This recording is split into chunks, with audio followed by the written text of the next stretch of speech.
Directeur général de l'Agence française de développement depuis 2016, Rémi Rioux clôture une décennie avec des résultats probants. Plus de 14 milliards d'euros de volume d'activité par an, la concrétisation des objectifs de l'accord de Paris, des engagements irréversibles en faveur de l'Afrique et du climat.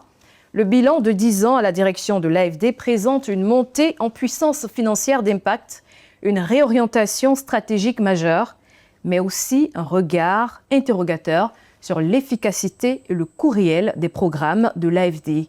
Acquis et performances de l'AFD avec Rémi Rioux. Rémi Rioux, merci d'avoir accepté notre invitation pour cet entretien exclusif sur Africa 24. Merci beaucoup, très heureux d'être avec vous ici à Abidjan avec Africa 24. C'est nous. Vous quittez vos fonctions de directeur général de l'AFD au terme de 10 ans sur 3 mandats, guidés par le projet 10 ans d'ambition et de renouveau. Votre bilan est considéré comme éloquent en termes de puissance financière et d'orientation stratégique, mais avec un ratio efficacité-coût qui interroge. Quel regard portez-vous sur votre parcours et vos engagements ? Alors d'abord, permettez-moi de partager mon émotion, ma fierté d'avoir dirigé le groupe Agence française de développement pendant 10 ans. Et donc j'ai souhaité, mes premiers déplacements en 2016, quand je suis arrivé, c'était à Conakry et c'était ensuite à Abidjan.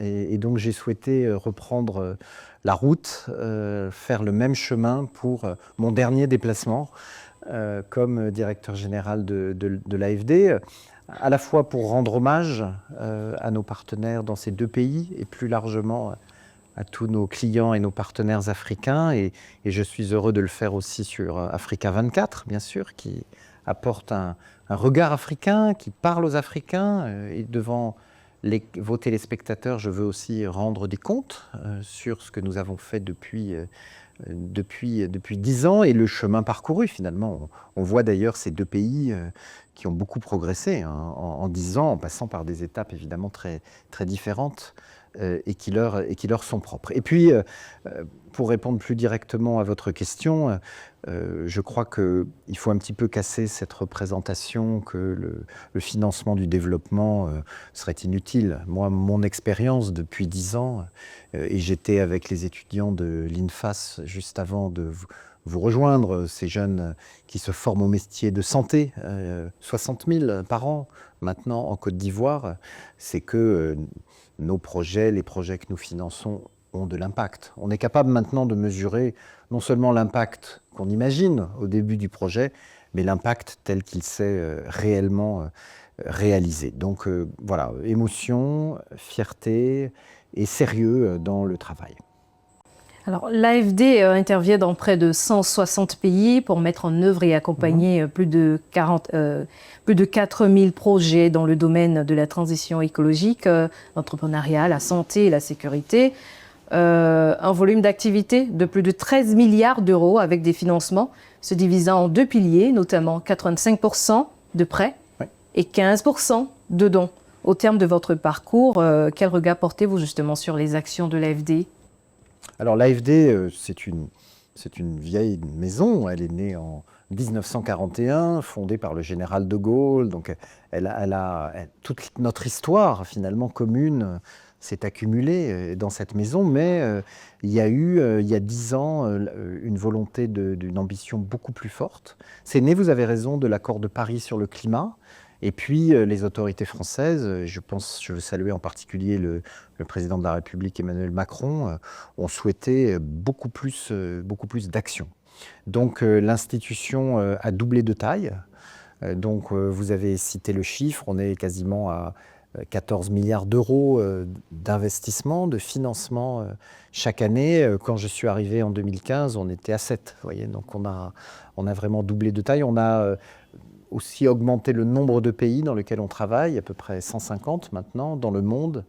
Notre personnel aussi, dans tous les pays, a aussi doublé. Maintenant, nous sommes plus de 5000, 200 ici en Côte d'Ivoire, 100 en Guinée, d'où je viens. Vous voyez, essentiellement des Guinéennes, des Guinéens, des Ivoiriennes, des Ivoiriens qui agissent pour le développement de leur pays. Donc le premier élément de bilan, c'est vraiment Je pense que la France n'a jamais autant investi dans le monde, et en particulier en Afrique, que depuis 10 ans.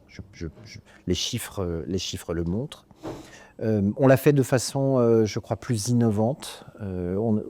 Et on a vos engagements globaux, justement, qui sont passés de 8,3 milliards d'euros en 2015 à 13,7 milliards d'euros. Voilà, au total, c'est 130 milliards d'euros qui ont été investis dans le monde, dont 50 en Afrique et 50 pour le climat.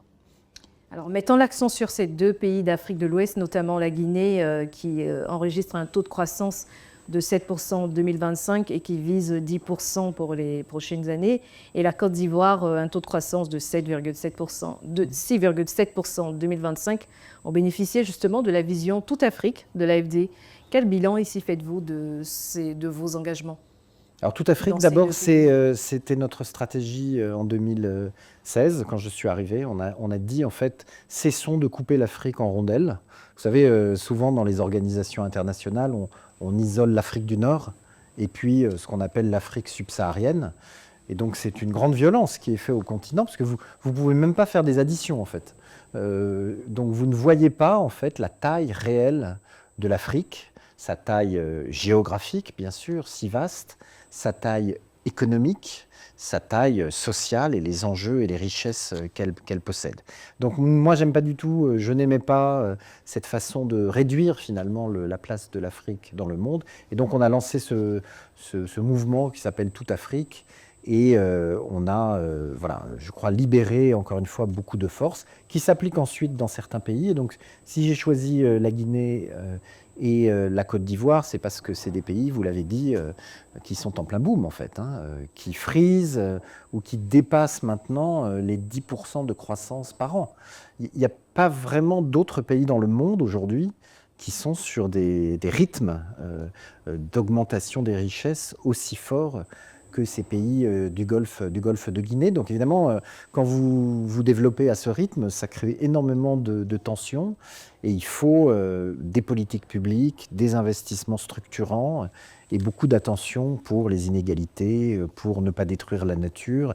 Et donc ça, c'est le travail des institutions comme l'AFD avec les gouvernements et tous les acteurs de ces deux pays. Donc on l'a fait, je crois, plus de 800 millions d'euros d'investissement en Guinée, qui est passé, vous le savez, par des périodes politiques compliquées. Et puis, dans la stabilité, en Côte d'Ivoire, c'est beaucoup plus. On avait le C2D, vous savez, longtemps, 3 milliards d'euros, auquel on a ajouté 1,5 milliard, maintenant plus d'1,5 milliard de prêts au gouvernement ivoirien. Donc vous voyez, on est sur quelque chose, là on est sur 4 à 5 milliards d'euros d'investissement depuis 10 ans dans le pays. Alors, via Proparco, le groupe AFD s'est spécialisé dans le financement d'entreprises et en entrepreneuriat en Afrique, se transformant en banque de développement. La relation entre la France et l'Afrique a enregistré un déclin des parts de marché françaises en Afrique subsaharienne d'environ 1,9% des échanges extérieurs de la France en 2023. Diriez-vous qu'elle entre aujourd'hui, cette relation, dans une nouvelle phase ? Alors en Guinée, j'étais là-bas parce qu'il y avait un grand forum d'affaires organisé par nos amis de BPI France avec l'AFD.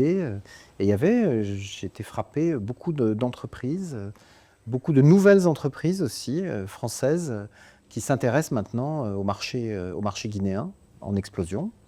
Et donc l'AFD, évidemment, qui habite à Conakry, qui connaît le contexte, qui connaît les acteurs, est là pour les aider à trouver des partenaires, faire les bons investissements, contribuer à la création d'emplois, à la création de richesses dans le pays. Bon, nul besoin de décrire l'importance des entreprises françaises, de la présence française ici en Côte d'Ivoire. Donc je voulais, oui, dans ce dernier voyage, passer aussi le message, le passer ici, mais le passer aussi à Paris, que l'Afrique mérite de l'attention, mérite de l'ambition. Ça va être le réservoir d'emploi, ça va être le réservoir de croissance, le réservoir démographique pour des décennies et des décennies, alors que le reste du monde, y compris l'Europe, est en train de vieillir, en fait. Et la croissance des autres régions du monde est en train de ralentir. Donc je crois, oui, qu'en France, on est en train, et en Europe, on est en train de prendre conscience de ce qui est en train de se passer. Et c'est aussi la responsabilité de l'AFD de passer ce message, passer des chiffres, donner des exemples pour réveiller, je dirais, cette attention. Je crois que c'est en train d'arriver. Justement, je vais vous reposer cette question avec une logique d'investissement plus que d'aide classique. Pourquoi un tel soutien ? Pourquoi avec un tel soutien, les entreprises françaises ne se sont pas inscrites dans cette dynamique sur le continent ? Ça prend du temps, évidemment, et c'est normal que, encore une fois, le groupe AFD, les autres acteurs du financement du développement le comprennent plus tôt, puisque nous vivons ici, nous voyons, vous parliez de notre filiale Proparco, la rentabilité de notre filiale Proparco est bonne, en fait. On est sur des taux de retour sur investissement de 4 à 5% souvent sur les investissements. Donc ça, c'est quelque chose qu'il faut qu'on partage, qu'on ouvre nos livres pour que les investisseurs, les acteurs économiques mesurent de façon beaucoup plus juste les vrais risques, en fait, ce qu'on constate sur le terrain. Vous savez, parfois, les acteurs étrangers n'habitent pas en Afrique, regardent ça avec un peu d'éloignement et préfèrent investir dans des zones qui paraissent plus sûres, mais où, je crois, la richesse est moindre. Donc, je crois que c'est en train d'arriver. On a encore beaucoup de travail, de pédagogie, de débat, d'émissions de télévision, pour que tout le monde en prenne la juste mesure. Mais je ne suis pas inquiet. Il y a évidemment les diasporas, il y a évidemment beaucoup de gens en Afrique. On sera d'ailleurs à Nairobi avec le président de la République à la mi-mai pour un grand sommet avec énormément d'entreprises africaines et françaises pour passer tous ensemble ce message. Je vous invite à marquer une courte pause après cette page publicitaire avant d'entamer la deuxième partie de cet entretien exclusif sur Africa 24. Retour sur ce plateau pour cet entretien exclusif avec Rémi Rioux, directeur général de l'AFD. Rémi Rioux, l'AFD a réalisé des investissements dans des secteurs nouveaux, notamment la culture et les musées. Pourquoi ces domaines sont-ils devenus stratégiques ? Alors, les économistes du développement, vous savez, sont des gens sérieux. Et bien sûr, les besoins sont des besoins immédiats d'accès à l'énergie. Donc, je suis très heureux qu'en 10 ans, le groupe AFD ait permis à 20 millions de personnes d'avoir accès à l'énergie. On va signer cet après-midi avec l'Union européenne et le gouvernement un grand programme qui s'appelle Water and Sun Alliance, WASUNA, qui devrait augmenter les capacités de la Côte d'Ivoire de 20%. On a investi dans le barrage de Nartigal, ça c'est plus 30% pour le Cameroun. Mais moi je crois depuis longtemps que la culture, le sport est aussi une façon d'accélérer les dynamiques de développement, d'engager les populations. C'est aussi un motif de fierté, de mobilisation. Et donc on a alloué une partie de nos financements, qui n'est pas gigantesque, mais pour financer de nombreux projets dans ces domaines. Je pense à Conakry, j'ai visité le Musée national de Guinée, qui est un lieu vraiment historique, avec des collections très importantes que nous contribuons à numériser, à mettre à la disposition du public. Vous savez, nous sommes très associés aussi avec les autorités du Sénégal pour les Jeux olympiques de la jeunesse qui auront lieu au mois de novembre de cette année. Et ça, c'est très important parce que c'est la première fois qu'il y a un événement olympique depuis plus d'un siècle qui a lieu en terre africaine, pour la jeunesse africaine, avec toute la qualité. Et alors là, on a même refait le stade Iba Mar Diop avec la maison des cordonniers. Donc je crois que ça va contribuer au développement du Sénégal et à son projet politique de façon très forte. Voilà, donc ces choses qui n'apparaissaient pas très sérieuses ou qui apparaissaient accessoires, on s'est efforcé de les mettre au cœur des dynamiques de développement. Et je crois que ça marche, ça a de l'impact aussi. Revenons sur le plan du continent. Face à une influence croissante des investissements en Afrique de la Chine, qui ont atteint 39 milliards de dollars en 2025, et aussi de la Turquie, de l'Inde, quelle stratégie pour la France pour dépasser l'aide traditionnelle pour une coopération économique politique plus équilibrée? Alors c'est ce que je vous disais, hein, tout le monde maintenant a compris ce qui se passe en Afrique et ce qui va se passer d'ici à 2050, le potentiel. Tout le monde a compris aussi que si on veut réussir la transition énergétique, décarboner nos économies, on a besoin de matières premières et que les réserves de beaucoup de matières premières, le fer de Simandou, le bauxite, les phosphates au Maroc, au Sénégal sont en Afrique. Je ne parle pas de l'Afrique australe aussi, qui en regorge, la RDC. Et donc, on voit effectivement beaucoup d'acteurs nouveaux, à nouveau se tourner vers l'Afrique. Et donc, c'est important, c'est intéressant parce que c'est plus de financement. C'est évidemment un mix entre des financements publics et des financements privés qui va être différent. Ces investisseurs vont chercher aussi une plus forte rentabilité. Et donc, il faut que tout le système financier s'adapte et aide à accélérer ces dynamiques tout en, évidemment, n'endettant pas excessivement les pays, tout en s'assurant de la qualité des investissements. Et donc, vous voyez, les acteurs de l'aide au développement, comme on disait autrefois, qui étaient peut-être un peu seuls, maintenant doivent composer avec cette nouvelle réalité et par des garanties, par des co-investissements, essayer de déployer une plus grande ambition financière. Et puis après, dans votre question, il y a aussi une petite dimension géopolitique. Vous avez cité la Chine, la Turquie, des grands pays émergents. Oui, il faut que l'Europe, il faut que réagisse aussi et soit plus présente. Après, je ne suis pas très inquiet. Le plus grand financeur du développement, de très très loin, ça reste l'Union européenne. C'est notre signature en Afrique et on va le faire maintenant de plus en plus avec le secteur privé. Alors justement, les relations entre l'Europe et l'Afrique axées sur le commerce, la sécurité, les investissements durables et la gestion migratoire connaissent une pleine mutation. Dans ce paysage géopolitique, l'Europe reste-t-elle un partenaire privilégié pour l'Afrique ou la concurrence d'autres puissances internationales change-t-elle la donne?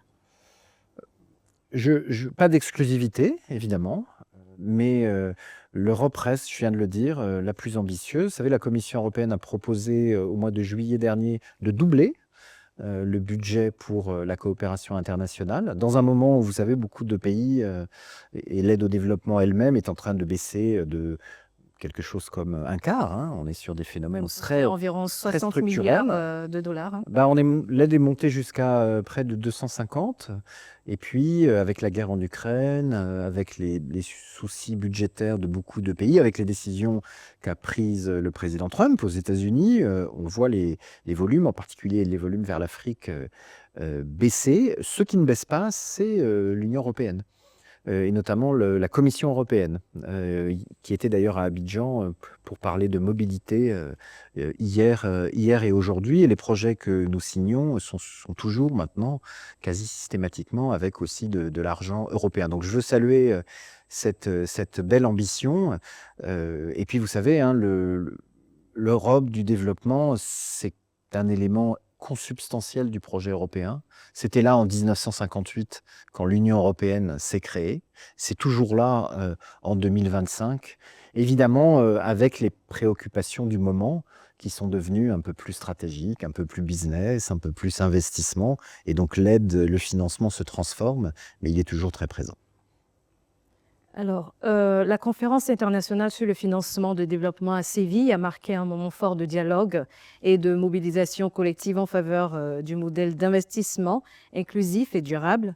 Vous dites un modèle qui dépasse l'aide publique du développement pour aligner les intérêts des Français sur ceux de vos partenaires en renforçant le rôle de plus de 500 banques publiques de développement réunies au sein du Finance in Common System. Où se situe de façon concrète aujourd'hui cette approche, particulièrement sur le continent?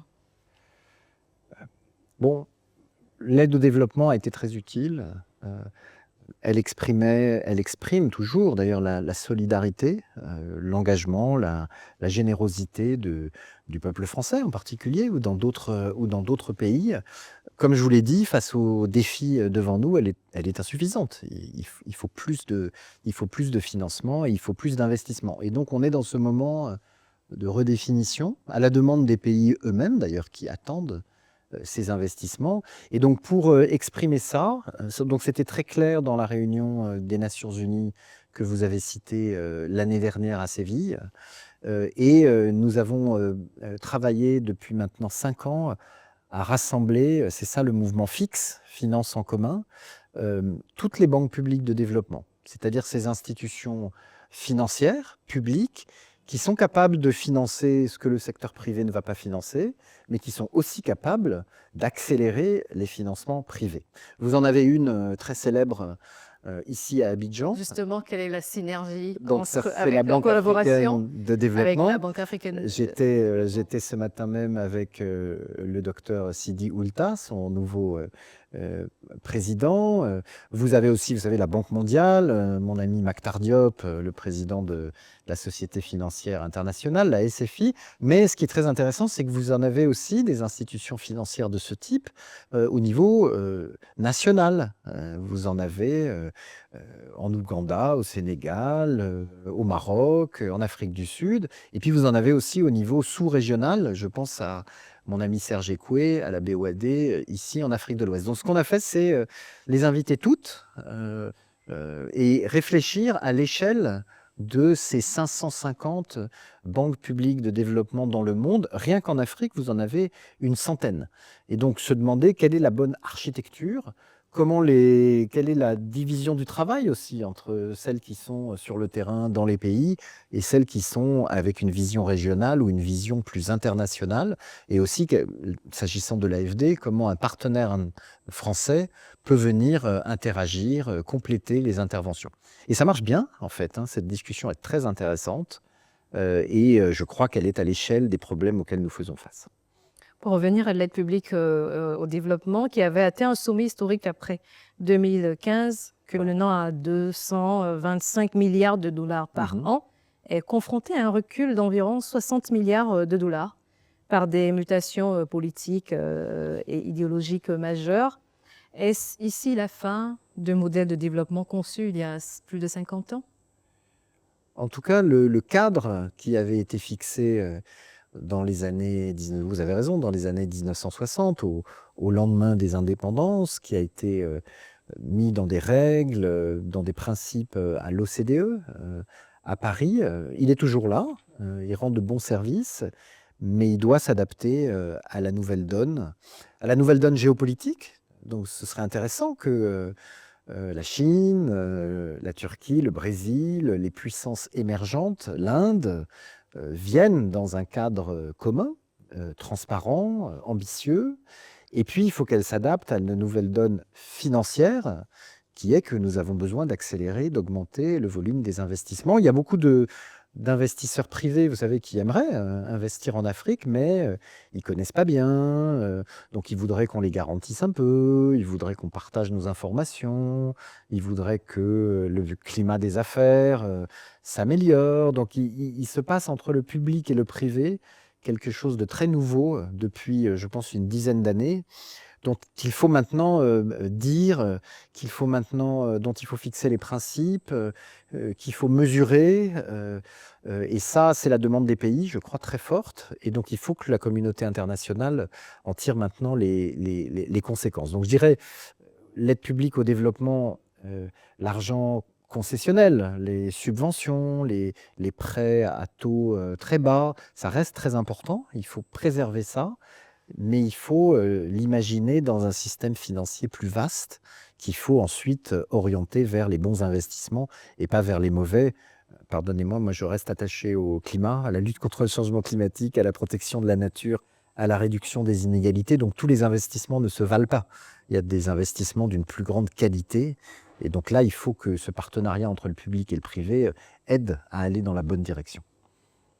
Rémi Rioux, quelle vision portez-vous sur le rôle et l'impact de l'Afrique dans le monde à l'horizon 2040 ou 2050? Vous savez, c'est une année, peut-être l'année 2026 est une année de bascule. Si on suit les analyses du Fonds monétaire international, du FMI, c'est peut-être la première année où la croissance de l'Afrique, toute l'Afrique, sera plus élevée que la croissance de l'Asie. Donc on a vécu pendant des décennies où tout le monde voulait aller en Asie. C'était la zone la plus importante du monde. Très bien. Aujourd'hui, peut-être que la zone la plus importante, celle où il y a le plus de possibilités, en fait, moi, je suis persuadé que c'est l'Afrique. Et que si on arrive à les pays africains d'abord, bien sûr, à le gérer bien, avec les bonnes politiques publiques, dans la stabilité, dans la qualité, et si on le fait dans la coopération internationale, il va se passer des choses formidables d'ici à 2040, 2050. Je pense en particulier au sujet, vous avez parlé des sujets migratoires, disons les sujets démographiques. Il y a 600 millions de jeunes Africains qui, entre aujourd'hui et 2050, vont chercher du travail, vont arriver sur le marché du travail. Et vous savez que en Chine, au Japon, au Canada et aussi chez moi en Europe, on est en train la population active est en train de se réduire. En Europe, c'est 50 millions, je crois, hein, de force de travail en moins. Les banquiers centraux ont dit que le principal risque sur la croissance mondiale, c'était cette mauvaise allocation de la force de travail. Donc là, il y a un immense sujet devant nous qui va supposer là aussi de créer beaucoup, beaucoup plus d'emplois en Afrique pour les jeunes Africains, et puis aussi de gérer des mouvements de population qui vont arriver, qui arrivent déjà, et qui créent beaucoup de difficultés, évidemment. Et ça, c'est aussi un grand travail pour les institutions publiques. Monsieur Rémi Rio, merci d'avoir répondu aux questions d'Africa 24. Merci à vous d'avoir suivi cette édition spéciale de l'interview à retrouver sur l'application MyAfrica 24 et sur toutes nos plateformes de diffusion.